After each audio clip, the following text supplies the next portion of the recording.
Kita akan belajar firman Allah.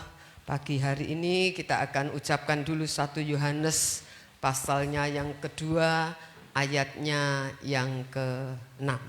Ya, 2, 3.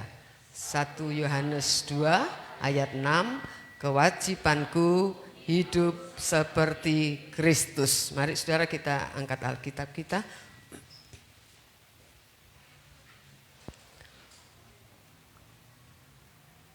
2, 3. Aku percaya Alkitab adalah firman Tuhan. Ketika aku membaca, mendengar, melakukannya, aku pasti berbahagia. Amin. Puji Tuhan. Kalau minggu lalu kita belajar tentang diakui, nah sekarang kita akan belajar dimiliki siapa, ya.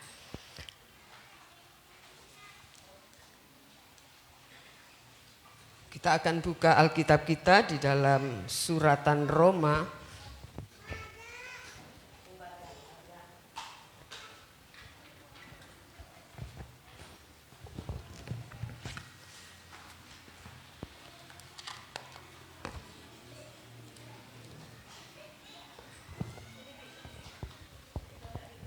Suratan Roma pasal 12 ayatnya yang kedua.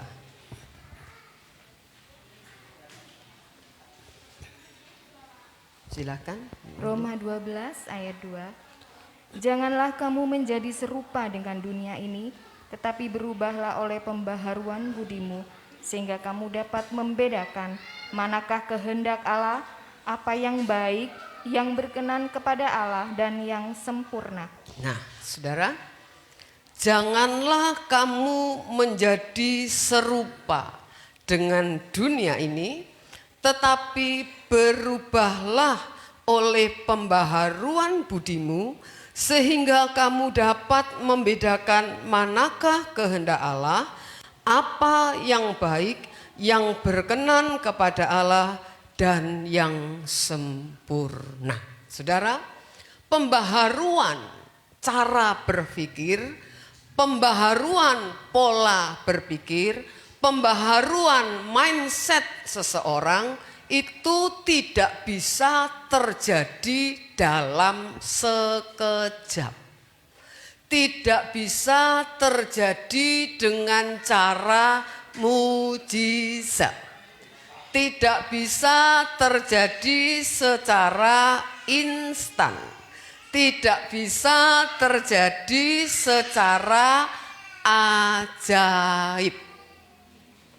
Ya, maka saya tulis butuh proses. Butuh proses ya saudara. Dan prosesnya itu bertahap. Tidak bisa proses instan. Tidak bisa seperti saudara bikin mie instan. Tidak bisa saudara. Nah, selain prosesnya bertahap, kita juga orang yang mau dibaharui cara berpikirnya, kita juga harus usaha, ada respon dari kita. Jadi Allah tidak mengerjakan secara ajaib dari pihak Allah, ya, tetapi dari pihak kita juga harus ada usaha, harus ada respon. Nah, saudara, jadi itu yang kita harus mengerti. Kita tidak bisa berubah cara berpikir kita cuma hanya ke gereja beberapa kali terus berubah. Enggak, saudara ya, enggak bisa. Semua butuh proses, ya, saudara. Nah, apa yang mengisi pikiran kita itu sangat menentukan cara berpikir kita. Apa yang mengisi? Ya, menentukan apakah saudara dia menjadi serupa dengan Tuhan Yesus atau semakin serupa dengan dunia. Ini dua hal ini tergantung apa yang mengisi pikiran seseorang. Kalau yang mengisi itu tidak benar, salah, maka dia akan menjadi serupa dengan dunia. Padahal Roma 12 ayat 2 tadi berkata, jangan kamu menjadi serupa dengan dunia ini. Jadi orang bakal menjadi miliknya Tuhan Yesus atau menjadi miliknya setan itu tergantung apa yang mengisi pikirannya. Serupa Tuhan Yesus atau semakin serupa dengan dunia, saudara? Gairah hidupnya semakin seperti Tuhan atau seperti dunia? Itu tergantung apa yang mengisi pikiran kita. Jadi kalau seseorang pikirannya terus diisi dengan kebenaran firman. Terus diisi dengan kebenaran firman. Baik ketika saudara ada di gereja, saudara di rumah, mungkin dengar khotbah, saudara juga mungkin membaca Alkitab, ya. Saudara, apa yang mengisi pikiran saudara? Itu yang akan memproses pembaharuan di dalam kehidupan kita. Kalau kita mengisi dengan kebenaran firman, makin hari saudara punya hidup, makin dikuasai Tuhan. Amin. Makin hari kita makin dimiliki Tuhan. Kalau seseorang makin dikuasai Tuhan, saya percaya gaya hidup, cara hidupnya juga semakin seperti Tuhan. Amin. Tetapi ketika yang diisi dalam pikirannya suara iblis, saudara, pikirannya makin searah dengan iblis. Sebab di dunia ini cuma ada dua kekuasaan, Tuhan dan iblis, yang diwakili oleh dunia ini, saudara. Ya, jadi saudara semakin searah. Makanya orang yang terus tidak diisi dengan kebenaran firman pasti diisi dengan yang lain. Saudara, hidupnya makin searah dengan iblis, semakin serupa dengan dunia. Karena dunia ini ditawarkan kepada setiap orang yang mau. Ya, siapapun yang mau, saudara. Iblis itu menawarkan dunia. Nah, kita akan melihat, saudara, saya akan memberikan contoh. Yohanes 13, ya contoh yang tidak asing 13, Yohanes pasal 13. Ayat yang kedua dan ayat yang ke-27. Yohanes 13 ayat 2 dan ayat 27. Yohanes 13 ayat 2 dan 27. Mereka sedang makan bersama dan iblis telah membisikkan rencana dalam hati Yudas Iskariot, anak Simon, untuk mengkhianati dia. 27. Dan sesudah Yudas menerima roti itu, ia kerasukan iblis. Maka Yesus berkata kepadanya, "Apa yang hendak kau perbuat, perbuatlah dengan segera." Mereka sedang makan bersama, ayat 2 katakan, dan iblis telah membisikkan rencana dalam hati Yudas Iskariot, anak Simon, untuk mengkhianati Tuhan Yesus. Saudara, bertahun-tahun pikiran Yudas ini salah. Tujuan hidupnya duit, uang. Itu tujuan hidupnya. Biarpun dia ikut Tuhan Yesus, ikut pelayanan, tapi fokus hidupnya itu bagaimana dia bisa dapat uang. Itu sebabnya dia tega menjual gurunya. Orang itu kalau sudah modal hatinya tidak jujur. Saya mau tanya, gampang tidak diajari nyuri? Gampang. Gampang diajari korupsi, gampang. Karena apa? Sudah pola pikirnya sudah begitu. Orang tidak mencuri belum tentu tidak mencuri. Bisa karena tidak ada kesempatan, ya kan? Orang tidak jujur itu belum tentu tidak mencuri memang. Kadang-kadang dia tidak mencuri, maaf, ya. Tidak jujur tapi hatinya, tapi dia bisa karena tidak ada kesempatan. Bisa karena takut. Bisa karena ada CCTV. Betul nggak? Halo? Kenapa orang sekarang kalau dikasih tahu, di perempatan itu, di lampu merah itu ada CCTV-nya. Nah, orang pada takut kan? Bukan takut, bukan mau taat, bukan. Karena ada CCTV. Kalau enggak ada CCTV-nya ya bablas saja. Lampu merah juga terus saja. Betul kan? Halo? Halo? Benar enggak? Iya. Bukan karena punya ketaatan, bukan. Karena takut sama hukumannya. Takut sama dendanya. Apalagi kalau dibilang melanggar 500.000. Nah, kan mending daripada itu ya, tunggu aja. Tapi ketika yang enggak ada CCTV, itu jalan tol itu sudah ditulisi kan, ya? Ada yang 80 kilometer per jam. Maksimal maksudnya. 60, 80. 100, ada yang gitu ya, 160. Tapi banyak kan, termasuk saudara kan? Halo. Bisa nyetir 100 lebih kan? Halo. Halo. Fakta kan? Ya. Jadi saudara, kita lihat. Kita mesti belajar, saudara. Belajar. Jangan karena tidak ada CCTV, tidak pernah ditangkap, biar saya jalan 140, 160. Nah itu kan membuat saudara, kenapa? Karena tidak ditangkap, coba ditangkap. Terus didenda 5 juta. Mungkin saudara kapok juga. Halo. Jadi ketaatannya bukan karena memang mau taat, enggak. Karena takut dengan dendanya. Ya, jadi ini loh. Yudas ini juga begitu. Saudara, kita melihat, makanya iblis juga gampang meletakkan rancangannya, meletakkan rencananya, meletakkan kehendaknya pakai Yudas. Karena ini loh punya modal. Tujuan hidupnya, pikirannya hanya duit. Ya, kalau sudah pikirannya cuma duit, bahaya, saudara. Saudara tidak boleh cuma fokus itu duit. Kalau sudah duit, persaudaraan bisa pecah, betul nggak? Ya, gara-gara duit. Ya kan, saudara? Jadi duit, makanya dibilang cinta uang itu memang akar segala kejahatan. Ya, wes gak dulur-duluran soal duit, saudara. Soal warisan bisa tuh pecah persaudaraan. Jadi ya malah bilang, jadi pikiran ini kalau salah, ngisinya salah, itu bisa menjadi celah, bisa menjadi kendaraan bagi iblis untuk menjatuhkan saudara dan saya. Dia punya modal yang ada di pikiran saudara.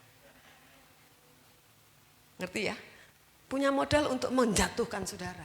Dia sudah punya, karena saudara punya. Dia tinggal kasih semangat aja sama saudara. Ya, untuk mewujudkannya. Jadi bertahun-tahun. Jadi kalau tujuan hidup saudara uang, itu salah, saudara. Salah, nanti kita belajar ya. Bukan tidak boleh cari uang. Contoh yang kedua, Filemon pasal 1, ya memang cuma 1 ya. Filemon 1:24.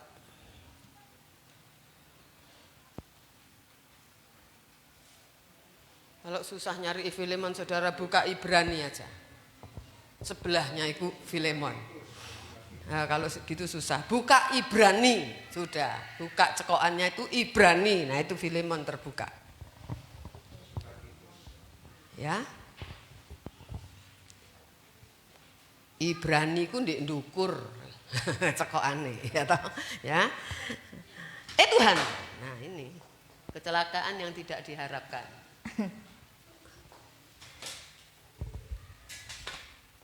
Akeh isine saudara saya punya. Wis ben wis nanti aja. Filemon 24. Filemon ayat 24. Dan dari Markus, Aristarkus, Demas dan Lukas, teman-teman sekerjaku. Nah, dan dari Markus, Aristarkus, Demas dan Lukas, teman-teman sekerjaku. Sekarang buka lagi. 2 Timotius 4 ayatnya yang ke-10.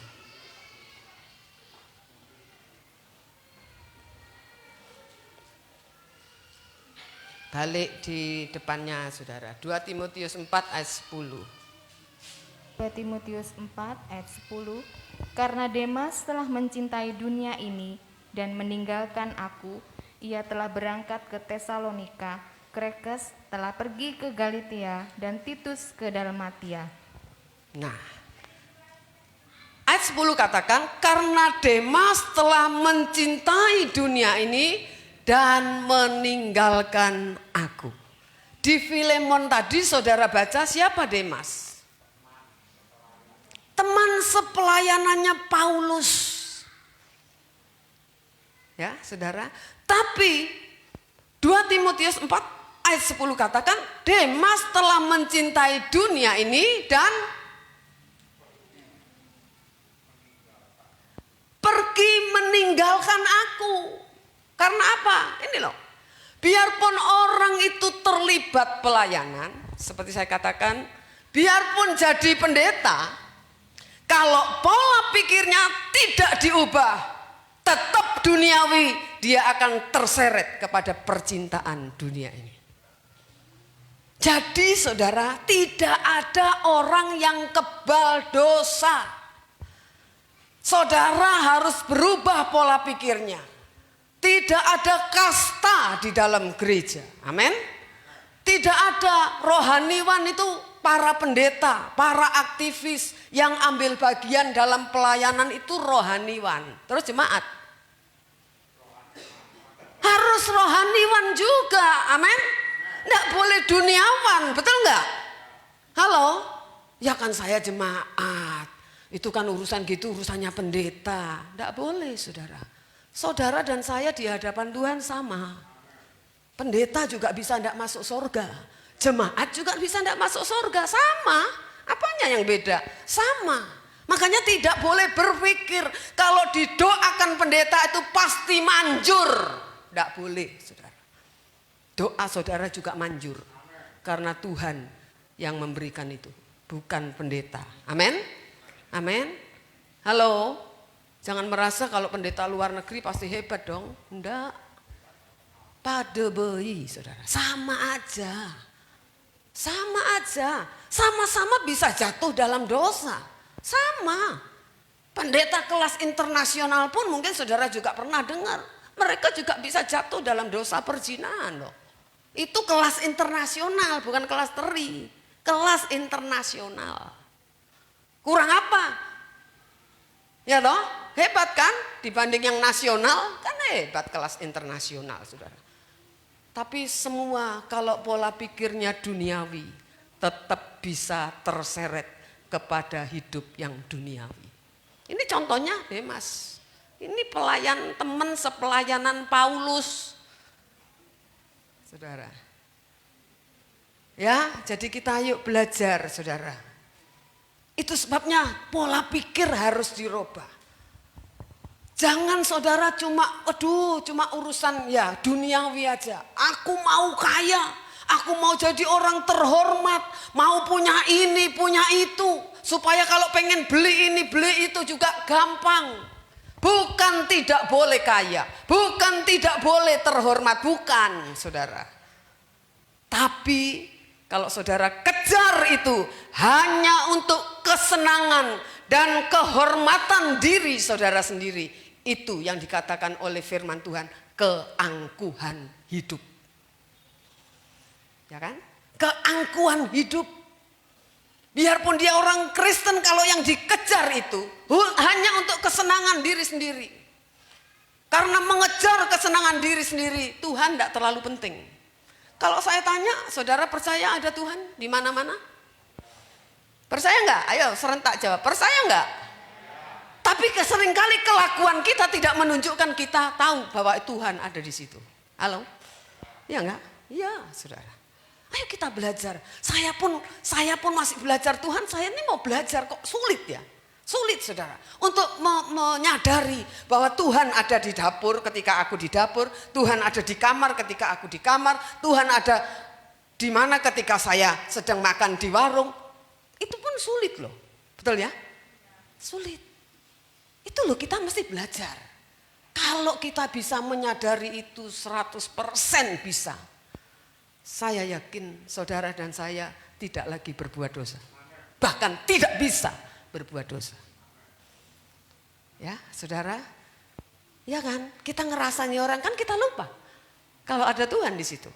Kita kan berpikir orang yang kita rasani tidak ada di situ. Cuman itu aja kan. Ya apa ya. Iya saudara. Iya. Ayo kita belajar, tidak gampang. Saya pun mau menyadarkan diri saya itu tidak gampang saudara. Tapi ayo, kalau tujuan hidup kita hanya mau punya ini itu, terhormat, kaya bahkan sangat kaya, kita jadi anak kuasa kegelapan. Tanpa saudara sadar. Oh, tapi saya tidak nyuri ya tante.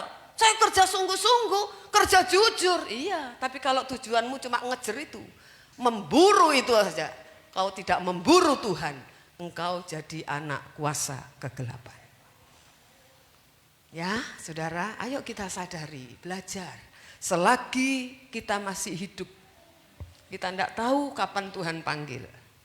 Ya, yang celaka kalau Tuhan panggil kita dalam keadaan tidak siap sedia. Itu celaka yang selama-lamanya, saudara ya. Ayo saya kasih sekarang. Untuk bisa dimiliki Tuhan, seseorang harus bagaimana? Saya percaya kalau saya tanya semua pengen dimiliki Tuhan. Ya kan? Tidak ada kan yang mau dimiliki setan? Ada yang berani angkat tangan? Tidak ada. Saya pun tidak mau angkat tangan. Ya, untuk bisa dimiliki Tuhan orang harus bagaimana, saudara? Ya, yang pertama mengalami pembaharuan pikiran. Ya, saudara, ya dibaca lagi. Saudara perhatikan. Roma 12 ayat 2 tadi. Roma 12 ayat 2. Janganlah kamu menjadi serupa dengan dunia ini, tetapi berubahlah oleh pembaharuan budimu, sehingga kamu dapat membedakan manakah kehendak Allah, apa yang baik, yang berkenan kepada Allah, dan yang sempurna. Nah, kita harus mengalami perubahan, pembaharuan pikiran kalau tidak mau sama seperti dunia yang jadi musuhnya Tuhan. Kalau kita tidak mau hidup searah dengan iblis, menggunakan gairah iblis, kalau kita tidak mau itu, tidak bisa tidak bisa tidak. Harus mengalami pembaharuan pikiran. Mengapa harus mengalami pembaharuan pikiran? Firman Allah katakan, berubahlah oleh pembaharuan budimu sehingga kamu dapat membedakan mana kehendak Allah, apa yang baik, yang berkenan kepada Allah, dan yang sempurna. Bukankah kita belajar? Kita harus tahu kehendak Allah, betul nggak? Kita harus tahu kehendak Bapa. Kalau nggak tahu, apa yang saudara mau lakukan? Benar kan ya? Kita harus tahu. Gimana caranya tahu? Nomor satu, pola pikir harus mengalami pembaharuan. Tidak bisa tidak. Ini loh ayatnya berkata, pembaharuan budi sehingga. Nah, jadi pembaharuan budi dulu, baru kamu nanti dapat membedakan ini kehendak Tuhan apa enggak ya? Ini baik enggak ya? Ini berkenan enggak ya? Ini yang sempurna enggak ya? Itu baru bisa tahu. Selama pikiran kita duniawi, enggak bisa tahu, saudara. Kalau orang sekarang anak-anak, kalau mau itu cuma carpe diewe, mau nuruti kata hatinya sendiri, enggak bisa ngerti kehendaknya orang tua, betul enggak? Halo? Iya enggak? Iya, enggak bisa ngerti. Enggak mau ngerti juga. Saudara, jadi yang pertama kita harus merubah mindset. Tentu saja sesuai kebenaran firman. Bukan sesuai dunia, sesuai dengan kebenaran firman. Makanya dibutuhkan saudara perlu belajar firman. Terus menerus, jangan bosen, jangan merasa sudah tahu semua saya. Oh itu tante ya, tahu lah arahnya nanti ke sini, ke sono. Bukan itu.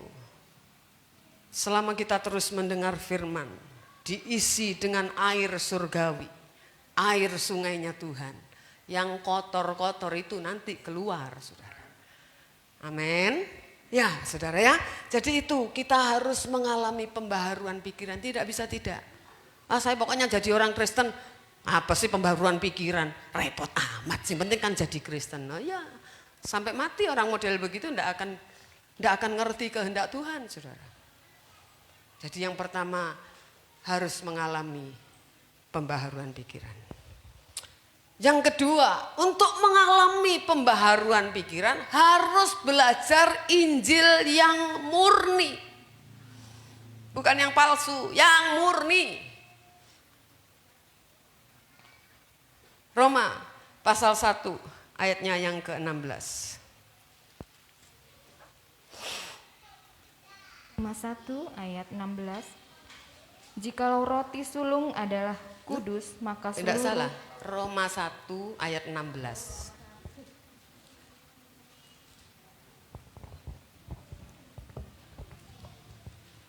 Roma 1 ayat 16. Sebab aku mempunyai keyakinan yang kokoh dalam Injil, karena Injil adalah kekuatan Allah yang menyelamatkan setiap orang yang percaya, pertama-tama orang Yahudi, tetapi juga orang Yunani. Nah, sebab aku mempunyai keyakinan yang kokoh dalam Injil. Bukan setengah yakin, kokoh. Kemudian apa? Kenapa aku punya keyakinan yang kokoh pada Injil? Karena Injil itu kekuatan Allah yang menyelamatkan setiap orang yang percaya. Harus belajar. Karena dikatakan Injil itu kekuatan Allah yang menyelamatkan setiap orang yang percaya. Kalau tidak belajar Injil bagaimana tahu kita? Tidak tahu. Makanya harus belajar. Kenapa kita harus belajar Injil? Mengapa Injil itu menyelamatkan? Sebab di dalam Injil, perhatikan, sebab di dalam Injil kita menemukan apa yang Tuhan Yesus kerjakan dan apa yang Dia ajarkan. Amin. Amin, saudara. Ya, makanya perlu belajar Injil.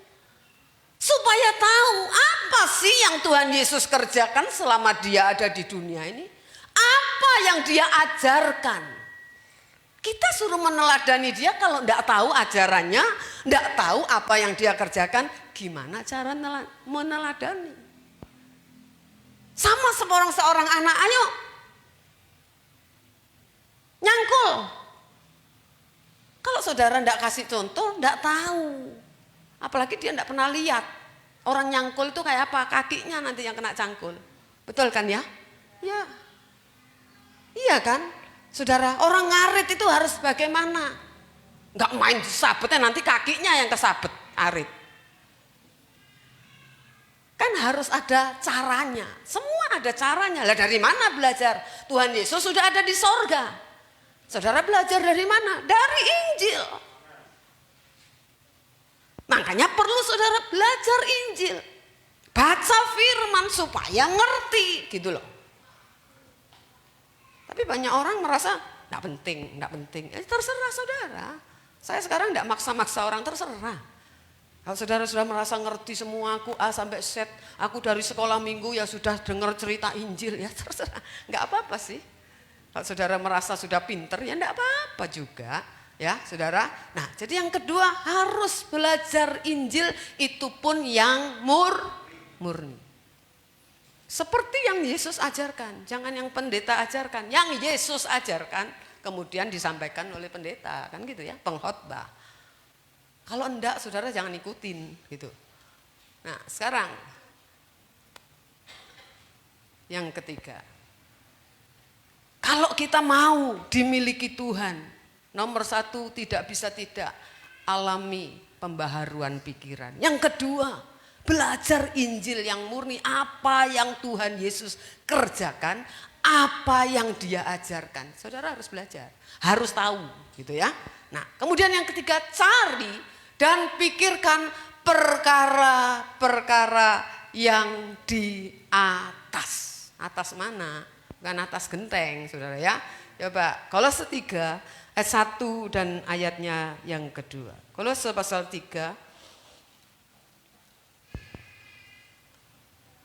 ayat 1 dan ayat kedua. Kolose 3 ayat 1 dan 2. Karena itu, kalau kamu dibangkitkan bersama dengan Kristus, carilah perkara yang di atas, di mana Kristus ada, duduk di sebelah kanan Allah. Pikirkanlah perkara yang di atas, bukan yang di bumi. Nah, karena itu kalau kamu dibangkitkan bersama dengan Kristus, kan banyak orang merasa bakal dibangkitkan bersama dengan Kristus, udah mati karena udah dibaptis, kan gitu ya, udah keluar dari air, udah bangkit, udah hidup baru. Nah, saudara, kalau kamu merasa begitu, oke lah, ya, cari perkara yang di atas. Bukan cari ramalan bintang, saudara. Karena bintang kan ada di atas ya. Bukan. Cari perkara di atas di mana Kristus ada. katanya. Perlu usaha enggak? Perlu. Namanya cari itu perlu usaha. Enggak ada diem-diem gini kita ngerti, enggak. Cari. Kemudian ayat yang kedua, pikirkanlah. Nah, sekarang suruh mikir, tadi suruh cari. Sekarang pikirkan, udah dicari, pikirkanlah perkara yang di atas, bukan yang di bumi. Saya mau tanya, saudara banyak mana mikir yang di atas sama yang di bumi? Di bumi. Pertanyaan yang kedua, pernah enggak mikir yang di atas? Hah? Hampir enggak pernah. Ya toh? Paling-paling pas kena masalah, pas anu baru inget perkara di atas. Ya toh? Inget Tuhan. Tuhan ada di atas baru kita inget kalau dia ada, saudara. Itu loh. Persoalannya udah nyari, udah mikir enggak? Saudara.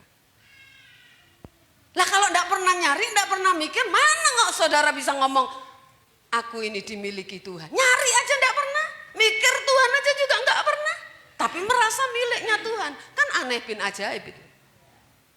Betul enggak? Sama anak-anak enggak pernah nyari orang tuanya. Enggak pernah mikir. Tapi merasa aku ini pokoknya punya orang tua ada. Mana? Enggak tahu juga gitu ya. Enggak pernah dicari. Saudara, enggak pernah mikir juga orang tuanya ada di mana. Saudara. Lah kita ini loh. Cari kebenaran yang murni, cari, saudara. Cari. Supaya apa? Ngerti. Seperti anak-anak kalau dikasih PR, nggak tahu. Apa sekarang kan zaman internetan ya. Cari pokoknya di Google, cari. Kalau mau ngerti ya nyari, betul nggak? Kalau dikasih tugas. Kalau yang males-males kan nggak mau nyari, biarin aja. Paling-paling disetrap gitu aja, saudara. Saudara, kita kalau sama Tuhan enggak bisa gitu loh. Enggak ada. Kalau si setrap itu, kalau setrap selamanya itu yang bahaya, saudara. Betul kan ya? Cari. Jangan cuma mikir hidup di bumi. Kan banyak anak ya, hanya jujur. Mayoritas mikir urusan bumi kan. Gimana supaya karirku menanjak, gimana usahaku terus melesat, gimana terus. Orang itu enggak pernah puas, saudara. Punya 5 mau 10, punya 10 terus, betul kan ya? Tapi masalahnya, bukan enggak boleh, boleh. Ketuhannya gitu enggak? Puas enggak? Aku baru Kristen gini, waduh enggak boleh nih. Kristen gini, aku harus mau maju. Sudah maju, maju lagi. Udah maju, maju lagi. Nah, pertanyaannya itu loh. Mikir gitu enggak? Atau gini, ya yang penting kan si Kristen, yang penting lah si nyang gereja, yang penting lah si pelayanan, yang penting si jadi pendeta. Itu kan yang penting apa mana? Wes cukup. Enggak bisa, saudara. Kalau saudara enggak nyari, enggak pernah mikir. Ya, saudara, kalau ditanya orang semua masuk surga, betul nggak? Saudara mau masuk surga? Mau, semua mau. Masuk orang di sono tuh, termasuk orang yang jahat-jahat tuh kalau tanya ya mau masuk surga, saudara, nggak mau. Masuk neraka nggak ada yang mau. Tapi persoalannya pernah nggak mikir surga, saudara ini? Lah kalau nggak pernah berarti kan saudara nggak kepengen. Kalau orang itu ya, saya contohin, pengen bisnisnya berkembang. Saya mau tanya, mikir enggak? Mikir dong, gimana ya caranya? Manajemennya harus bagaimana? Harus dirubah bagaimana? Ya kan? Bagaimana? Kalau dia jualan kue, gimana? Kue bolu enggak sama dengan bolu yang lain. Bikin inovasi baru. Betul kan ya? Ada yang mikir, saudara, mikir. Lah kalau ke surga enggak pernah mikir, berarti kan saudara enggak punya kerinduan. Saya enggak punya kerinduan.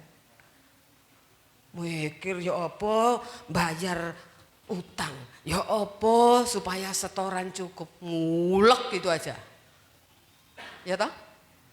Enggak pernah mikir supaya bagaimana iman saya ini bisa cukup nanti kalau ketemu Tuhan. Amin. Jangan sampai Tuhan bilang aku enggak kenal kamu. Tapi kan enggak pernah mikir.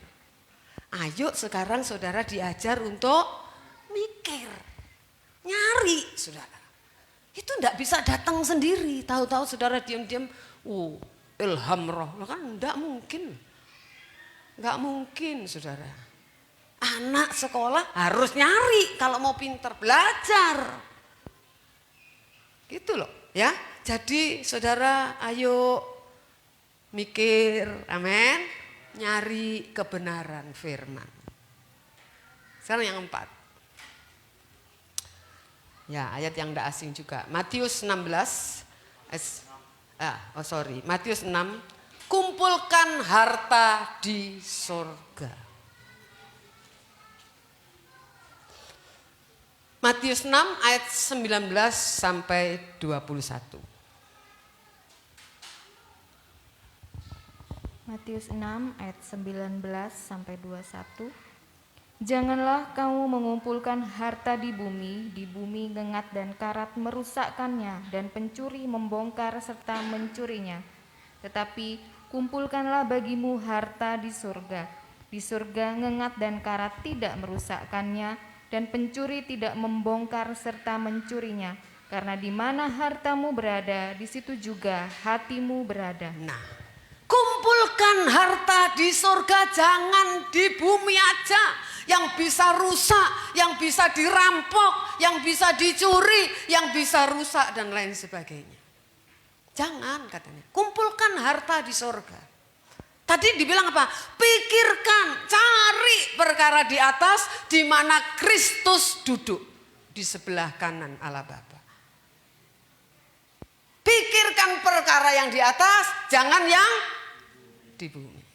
Sekarang kumpulkan harta di surga. Podo gini, jangan yang di bumi, karena kalau yang di bumi itu bakal kamu tinggal. Sekaya apapun, seterhormat apapun saudara, kalau saudara mati semua tidak ada artinya. Selesai, sampai di situ. Saudara mau bawa? Enggak akan saudara bawa. Betul ya?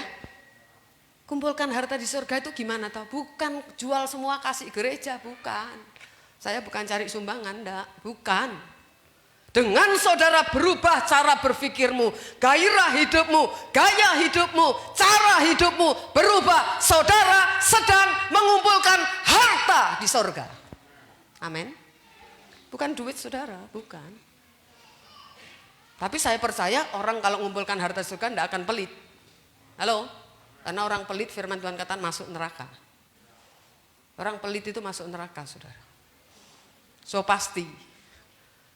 Ya, saudara, jadi kita belajar kumpulkan harta di surga. Tuhan Yesus sendiri berkata, kamu bukan dari dunia ini, sama seperti aku bukan dari dunia ini. Amin. Luar biasa ya. Saudara kan orang dunia ya, orang bumi maksudnya, betul ya? Tidak ada yang datang dari surga kan, semua kita ini tidak ada. Tapi luar biasa, Tuhan Yesus berkata, kamu bukan dari dunia. Kenapa kita dikatakan kamu bukan dari dunia? Sebab roh Allah aku taruh di dalam hidupmu. Itu sebabnya kamu sama dengan aku ketika aku ada di dalam dunia. Tubuhku tubuh manusia, tapi roh yang ada di dalam hidupku, roh Allah. Amin. Sama kan? Sama. Itu kan istimewa saudara. Istimewa kita ini. Makanya diingatkan kamu itu loh warga negara sorga. Saya ingat ya, saya rasa semua kalau anak-anak terlebih ya, orang tua juga bisa. Kalau anak-anak itu dijanjeni sesuatu, besok kita jalan-jalan ke taman safari misalnya. Tidak pernah ini, kalau sudah bolak-balik ya mungkin tidak terlalu, tidak pernah ini. Cuma denger, cuma tahu ceritanya, itu anak terus jam berapa Pak berangkatnya? Oh pagi, jam 4. Supaya sampai sana enggak kesiangan. Saya mau tanya, itu anak bisa enggak bisa tidur? Halo? Kalau toh tidur bisa mimpi loh ke taman safari, belum nyampe ini taman safari, dia sudah mimpi ke taman safari. Benar enggak? Kenapa begitu? Mikir. Ih, seneng paling ya. Wah, Bi paling taman safari, aku belum tahu ya gajah, cuma gambarnya doang gitu ya misalnya. Tidak pernah, apalagi bisa foto sama harimau. Loh kan ada ya foto sama harimau, ya foto sama burung. Ya tahu? Ya pernah lihat gambarnya burung, tapi tidak tahu modelnya burung yang seperti itu tidak ada di sini. Adanya mano emprit, ya tahu? Saudara, tidak pernah tahu itu burung yang warna-warni itu. Itu mimpi, gak iso turu. Jadi kalau saudara rindukan surga, bisa mimpi juga loh. Halo, betul gak? Kalau saudara mikir aduh senengnya ya, saudara akan mempersiapkan, betul gak? Anak-anak itu terus papanya bilang gini, ayo disiapin ya, bekalnya apa, siapin sendiri, bawa tas. Saya percaya, tanpa perintah 2 kali, masukin semua di tas. Halo, persiapan. Orang kalau mau dijemput, kalau yang tidak tahu diri tidak siap. Tapi kalau yang tahu diri siap, saudara. Halo, benar nggak? Hah? Kali tak jemput ya 4:30. Wah, durung 4:30 wis ditutup tokone wis lungguh ning ngarep. Betul nggak? Siap. Lah saudara mau jemput Tuhan siap nggak? Siap nggak? Kan harus siap. Saudara kan sudah tahu sewaktu-waktu. Jangan tunggu kiamat, sewaktu-waktu, kapan saja, di mana saja. Betul? Orang bisa dijemput Tuhan. Harus siap. Siap tidak siap dijemput, saudara. Ya kan? Nah, ayo kita belajar. Kalau orang cuma ngumpulin harta di bumi, firman Allah katakan, di mana hartamu berada, di situ hatimu berada. Kalau yang dicari urusan bumi saja, urusan dunia saja, makanya nggak heran kalau hatinya juga tertambat di bumi. Ya kan? Saudara kalau punya harta, saudara simpen di sini, di sini, di sini. Yang paling saudara pikir yang mana? Yang paling banyak saudara taruh, betul nggak? Halo, situ taruh emas berlian situ. Oh sini uang, oh sini apa lagi uang receh, ya dah. Saya paling mbak pikiri berlianmu itu dan lain sebagainya. Iya Pak, kenapa? Paling mahal itu. Halo, benar kan ya? Dompet yang bisa gopean itu, kerincing, biarin aja, enggak usah dipikir, betul ya? Firman Allah katakan begitu, saudara, bukan saya yang ngomong. Lah orang kalau hatinya tertambat di bumi, dia akan terhukum bersama bumi ini loh. Suratan Petrus berkata kan, betapa suci dan salehnya kamu harus hidup, kamu yang menantikan kedatangan Tuhan. Kamu harus hidup tidak bercacat, tidak bercela. Karena bumi ini akan dihancurkan menjadi lautan api. Ya, kan gitu. Kalau saudara tidak punya harta di surga, tuh kayak orang kaya yang bodoh. Betul? Orang kaya itu, kaya raya. Terus gudangnya diperbesar, terus besar. Bukan tidak boleh. Yang tidak boleh hatimu terikat di gudangmu itu. Di pekerjaanmu itu yang tidak boleh. Bukan tidak boleh kaya. Saudara sekaya-kayanya tambah bagus. Tapi persoalannya bisa enggak? Jangan terikat. Terikat pekerjaan, terikat hobi, terikat apa saja dah. Jangan terikat, tidak apa-apa. Saudara mau punya hotel 100.000, tidak apa-apa saudara. Tidak apa-apa. Yang penting tidak terikat. Seringkali tambah besar, tambah ngikat, betul nggak? Tambah banyak, tambah kuat ikatannya. Itu persoalannya. Makanya Tuhan mengajar kita, ayo bumi ini loh akan jadi lautan api. Kalau kamu cinta dunia ini, kamu akan terbakar bersama dengan bumi ini. Jadi mulai sekarang saudara dan saya ayo belajar Injil yang benar. Saya tulis enggak ya? Apa sudah habis? Kalau sekarang ndak mau belajar Injil yang murni, alah paling khotbah wis ngono-ngono tok, ya wis sekitar iku masuk surga, masuk neraka, ikut tok ae. Kalau saudara ndak mau belajar, saudara, Injil yang murni, saudara ndak mau menerima penggarapan Roh Kudus,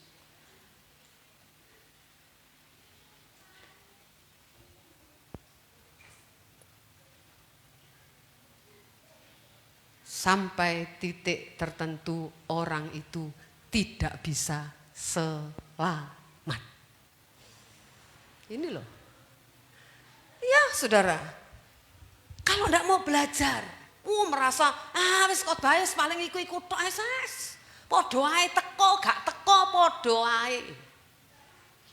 Ndak podo saudara. Betul nggak? Anak sekolah ndak sekolah podo wae? Ndak. Saudara ya ngalami anak-anak sekolah online, ya toh? Online. Mana lebih bagus sekolah tatap muka? Podo wae? Halo, yang sekolah podo wae enggak? Enak mana? Enak tatap muka. Saudara bilang, bisa khotbahne tante ya iso denger di YouTube. Podo wae.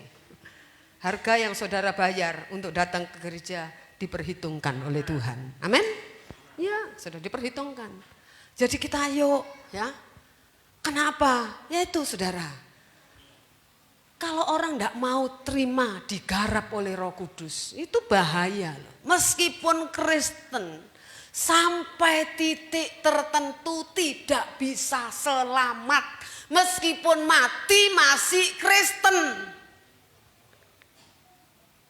Meskipun sampai meninggal masih jadi anggota gereja GPDI Ebenezer. Tidak jamin saudara selamat.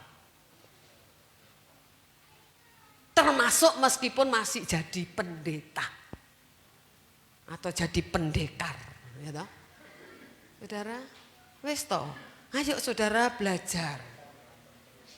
Ya. Kalau sampai titik tertentu tidak bisa selamat, itu sama seperti orang sakit yang sudah tidak ada obatnya. Saudara pernah dengar kan orang sakit tidak ada obatnya? Dokter bilang bawa pulang aja, minta apa, pengen apa, kasih semua. Betul ya? Wis gak ono obati. Di los. Ndak wurung yo mati sakno, gak oleh mangan iki, gak oleh mangan iki, ya. Wis kayak iya apa njaluk apa, kasih semua. Saudara, orang itu pada level tertentu kalau tidak mencari Tuhan sungguh-sungguh bisa seperti itu. Tuhan bilang kasih semua, dunia kasih, tambah kaya, tambah tinggi jabatannya, saudara kasih. Toh binasa juga, jarno wis. Jadi kita hati-hati, bicara soal berkat tambah kaya, belum tentu semua dari Tuhan loh. Karena iblis juga bisa kasih orang kekayaan, kedudukan, kesembuhan, betul? Ya. Orang kedukun banyak cari kesembuhan, cari kekayaan, cari sehat, banyak kan ya? Banyak. Bisa nggak? Bisa. Bisa. Kalau cuma urusan itu cari Tuhan, kita salah arah, saudara. Mendingan kedukun aja, kan gitu. Cari Tuhan itu cari selamat.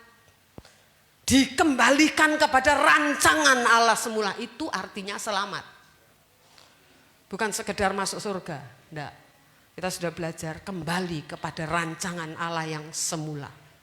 Ya, saudara, jadi ayo. Ya. Kalau orang itu saudara enggak mau berubah, enggak mau ngisi pikirannya dengan kebenaran Injil. Itu setan yang menguasai dia. Biarpun dia masih ke gereja. Sebab di dunia ini cuma ada dua kuasa ini. Setan atau Tuhan. Tidak bisa setengah setan, setengah Tuhan. Tidak bisa saudara. Kalau saudara tidak berjalan di jalan Tuhan, jalannya setan pasti. Kalau orang tidak berjalan di jalannya setan, pasti dia jalan di jalannya Tuhan. Tidak ada. Aku setengah Tuhan, setengah setan. Tidak ada. Tidak ada. Tuhan itu tidak mau di dua kanan, betul nggak? Kalau kamu tidak mau aku, berarti kamu musuhku.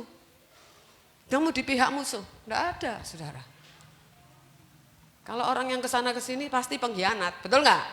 Nah, ya saudara, jadi ayo kita belajar. Kalau orang tidak mau diisi dengan Tuhan, kuasa gelap yang akan ngisi hidupnya, ya, yang akan menguasai dia. Jadi saudara, mau dimiliki Tuhan, mau dimiliki setan, keputusan ada di tangan saudara masing-masing, bukan di tangan pendeta. Amin. Amin. Itu pilihan hidup. Ya saya gini gara-gara pendeta ini brengsek. Oh enggak. Saudara bisa pendeta brengsek, saudara tidak brengsek. Bisa kan enggak? Bisa enggak? Bisa. Bisa saudara. Ya kan? Iya. Semua ada di tangan saudara keputusannya. Jangan bilang ya Tuhan sudah jadikan aku orang brengsek. Enggak, Tuhan enggak pernah jadikan kita orang brengsek. Tuhan mau memang kita tidak beres. Karena dunia ini sudah jahat. Manusia sudah jatuh dalam dosa. Makanya Tuhan datang untuk memulihkan hidup saudara dan saya. Supaya kita dikembalikan kepada rancangan Allah yang semula. Tuhan memberkati kita. Haleluya.